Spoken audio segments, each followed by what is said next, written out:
Bom dia, graça e paz. Tudo bem com vocês? Bem-vindo mais uma vez ao meu canal. E hoje continuamos a nossa devocional em Lucas capítulo 19. É um estudo muito interessante e todos os detalhes que esse capítulo nos traz. E a primeira parte fala sobre a conversão de Zaqueu, o publicano. Lucas capítulo 19, do versículo 1 ao versículo 10. Zaqueu, desce depressa, porque hoje me convém ficar na tua casa. Versículo 5, Jesus falando com Zaqueu que estava em cima da árvore. Zaqueu era um publicano, chefe e muito rico, mas sentia um vazio interior. Ele sobe numa figueira para ver Jesus, pois era de baixa estatura, né? Em outras palavras, ele era baixinho. E simbolicamente também se sentia distante do reino. Mas Jesus o chama pelo nome, mostrando que conhece cada um e cada coração. Também conforme está escrito em João capítulo 10 e verso 3. Zaqueu responde com alegria e generosidade. Não esqueçam dessas palavras. Senhor, resolvo dar aos pobres a metade dos meus bens, se em alguma coisa tenho defraudado alguém. Se isso aconteceu, restituo 4 vezes mais. Versículo 8. Essa mudança radical mostra uma fé viva, prática e transformadora. E uma referência que eu quero também deixar para você está em Tiago, capítulo 2 e verso 17. Jesus declara: hoje houve salvação nesta casa, pois também este é o filho de Abraão. Verso 9. Ser filho de Abraão não se refere apenas a uma linhagem ética, mas à fé genuína.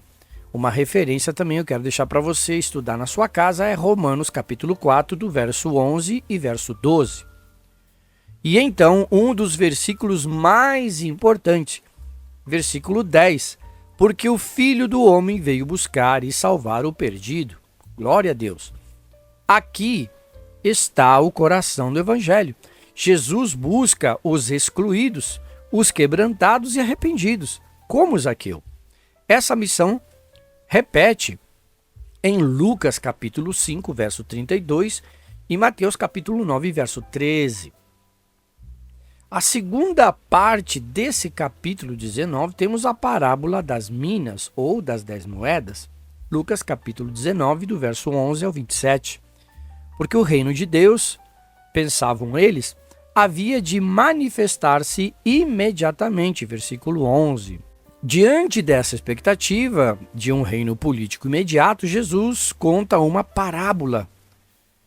Um nobre viaja a fim de receber um reino e confia a 10 servos uma mina, ou seja, moedas de valor, cada um com a instrução: negociai até que eu volte. Isso está no versículo 13. Isso simboliza Jesus, que ascende ao céu e voltará para reinar. A referência bíblica que eu quero deixar para você está em Atos capítulo 1, verso 11, Mateus 25, verso 14 ao 30, onde está a versão semelhante, a parábola dos talentos. 2 servos multiplicam a mina e são recompensados com cidades. Um servo, por medo e má visão do Senhor, esconde a mina e a devolve sem lucro. Ao que tem, se lhe dará, e ao que não tem, até o que tem lhe será tirado. Verso 26. Isso é muito forte. Isso mostra que Deus valoriza a fidelidade, responsabilidade e coragem espiritual. O reino exige frutificação ativa dos dons que Deus nos deu. A referência também que eu quero deixar, você pode ler em João capítulo 15, verso 2 e 1 Coríntios capítulo 4, verso 2. A parábola termina com um juízo contra os rebeldes. Quanto àqueles meus inimigos, trazei-os aqui e matai-os diante de mim. Verso 27. Uau, aqui é forte. Isso significa que é um aviso sério sobre o juízo para os que rejeitam o governo de Cristo e dá um eco também no que está escrito lá no Salmo capítulo 2, verso 9, Apocalipse 19, verso 15. Isso nós devemos tomar cuidado, porque aquele que rejeita a palavra de Deus, aquele que rejeita o Filho de Deus, ou seja, Jesus Cristo, nosso Salvador, terá consequências gravíssimas. A terceira parte do capítulo 19 relata a entrada triunfal de Jesus em Jerusalém. Lucas 19, do verso 28 ao 40. Jesus entra montado no jumentinho, cumprindo a profecia de Zacarias, capítulo 9, verso 9, que diz: Eis que vem a ti o teu rei, justo e salvador, humilde, montado sobre um jumentinho. A multidão o saúda com ramos e gritos: Bendito o rei que vem em nome do Senhor, paz no céu e glória nas alturas. Verso 38. Note que eles proclamam paz no céu em contraste com paz na terra, dita pelos anjos no nascimento de Jesus, lá em Lucas capítulo 2, verso 14. Agora, a paz está no céu, pois o rei está para cumprir sua missão redentora. Os fariseus pedem que ele repreenda os discípulos, mas Jesus responde: se eles se calarem, as próprias pedras clamarão. Versículo 40. Isso significa que a palavra, a profecia estava se cumprindo, independentemente de qualquer coisa. Isso aponta para a inevitabilidade da glória de Cristo na terra, pois toda a criação clama por uma redenção. E quero deixar uma referência lá em Romanos, capítulo 8, verso 19 ao 22. A quarta passagem deste capítulo 19, Jesus chora por Jerusalém, está em Lucas 19, do verso 41 ao 44. E diz assim: se conheceras, ao menos neste teu dia, o que é devido à paz, versículo 42, Jesus chora sobre a cidade, ele não se alegra com os cânticos, ele vê profeticamente a rejeição e a destruição que virão, cumprindo os 70 anos depois de Cristo, quando os romanos destruíram Jerusalém. Jesus já sabia o que ia acontecer, porque não reconheceste a oportunidade da tua visitação. Versículo 44. Essa frase é um dos lamentos mais tristes da Bíblia. Jesus é o visitante celestial que veio ao seu povo, mas foi rejeitado, conforme também está escrito em João capítulo 1 e versículo 11. E isso traz juízo. Essa passagem é um alerta para todos que ignoram o tempo da graça, ou seja, esse tempo que estamos vivendo. A quinta parte do capítulo 19 fala sobre a purificação do templo. Lucas 19, do versículo 45 ao 48. Diz assim: entrando no templo, expulsou os que ali vendiam, dizendo: está escrito, a minha casa será casa de oração. Mas vós a fizeste covil de salteadores. Versículo 45 e 46. Jesus confronta a corrupção do templo, citando Isaías, capítulo 56, verso 7, e Jeremias, capítulo 7, verso 11. O templo havia se tornado um centro de lucro religioso, mas Jesus o restaura como lugar de comunhão com Deus, ou seja, voltando às raízes originais. A reação das autoridades religiosas é imediata. O que diz o versículo 47? Todos procuravam matá-lo. Por que será, hein? Por causa que estavam tirando o lucro religioso dos líderes da época. Não tem muita diferença em alguns lugares nos dias de hoje. É uma pena.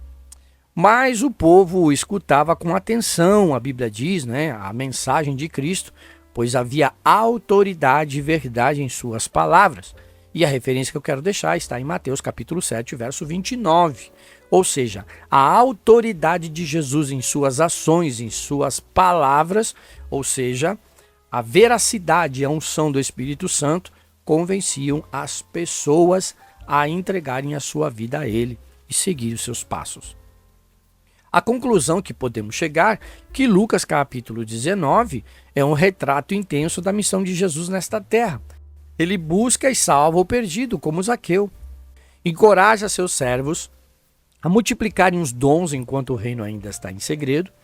Ele entra como um rei humilde, mas é rejeitado pela cidade santa. Chora por aqueles que rejeitam a salvação.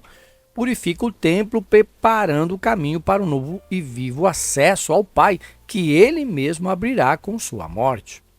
Lucas 19 nos desafia a receber Jesus com alegria e arrependimento, ser bons administradores do que Ele nos confiou, reconhecer a visitação de Deus em nosso tempo, cultivar uma vida de oração e santidade como o templo do Espírito Santo, conforme está em 1 Coríntios capítulo 6 e verso 19. Que você possa meditar nesta palavra que acabamos de compartilhar nesta devocional e que Deus venha abençoar você ricamente e que a palavra de Deus possa estar durante este dia dentro de você, através do Espírito Santo, te ensinando, te orientando a obedecer a mesma. Vamos orar? Senhor Jesus, queremos te agradecer nesta manhã por esta palavra maravilhosa em Lucas capítulo 19, nas devocionais que estamos fazendo. Pai, te agradecemos pela tua palavra que jamais volta vazia, declaramos o teu amor, declaramos a nossa obediência à tua palavra, ao teu ensinamento, para trilharmos o caminho e a verdade e a vida através do teu Filho amado Jesus Cristo, até chegarmos ao céu, aonde iremos morar contigo eternamente. E esse sempre foi e sempre será o objetivo do teu plano, de ter comunhão conosco e viver conosco para sempre. Pai, entregamos a nossa vida mais uma vez nas tuas mãos, a nossa casa, a nossa família, o nosso trabalho, e te agradecemos pela saúde, por tudo que o Senhor tem nos dado, nos presenteado todos os dias da nossa vida. Declaramos esta oração, declaramos um dia abençoado, uma semana abençoada, um final de semana abençoado, em nome do Pai, do Filho e do Espírito Santo de Deus. Amém, amém e amém. Deus te abençoe e até a nossa próxima devocional.